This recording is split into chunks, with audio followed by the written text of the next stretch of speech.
አይሾ ስፒድ እንግዲህ ወደ አፍሪካ ወደ ኢትዮጵያ እንደሚመጣ አሳውቋል ማለት ነው። ነገር ግን አሁን ላይ የተፈጠረው ችግር ምንድነው? አይሾ ስፒድ የሚጠቀመው ኢንተርኔት ስታርሊንክ ይባላል። ስታርሊንክ ደግሞ ኢትዮጵያ ውስጥ አይገባም። እንግዲህ ኢትዮጵያ ውስጥ ይዞ የሚገባ ከሆነ እቃዎችን እንግዲህ ህገወጥ ስለሚሆን ይያዙበታል። ላይቭ ስትሪሙን የሚቀርጸው በስታርሊንክ ነው።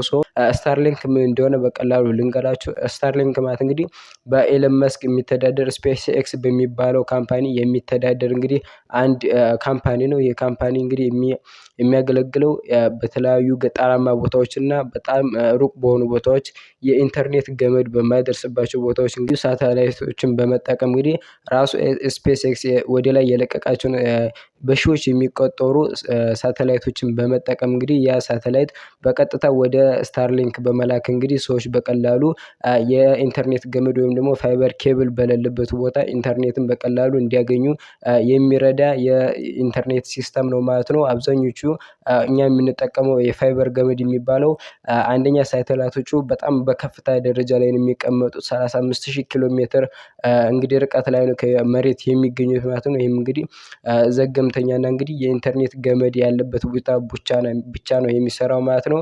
ነገር ግን የኤለን መስክ ከሆኑ ግን ስፔስ ኤክስ የሚለቃቸው 550 ኪሎ ሜትር ርቀት ላይ ነው የሚገኙት። ይሄም እንግዲህ ፈጣን የሆነ የኢንተርኔት አክሰስን እንድናገኝ ያደርጋሉ። እነዚህ በዋነኝነት እንግዲህ የሚንቀሳቀሱ ሰዎች እና የተለያዩ እልም ያሉ ጫካዎች ላይ እና እንዲሁም ደግሞ ኦሽን ላይ እንዲሁም ደግሞ የተለያዩ ውሃዎች ላይ በቀላሉ የኢንተርኔት አክሰስ እንድናገኝ የሚረዱ ናቸው ማለት ነው። ስታርሊንክ ኢትዮጵያ ውስጥ ይሰራል አይሰራም ለሚለው አሁን ላይ አይሰራም፣ ፍቃድም አልተሰጠውም ማለት ነው። ሀሳብና አስተያየታችሁን ኮሜንት ላይ ጻፉልኝ። ይመቻችሁ።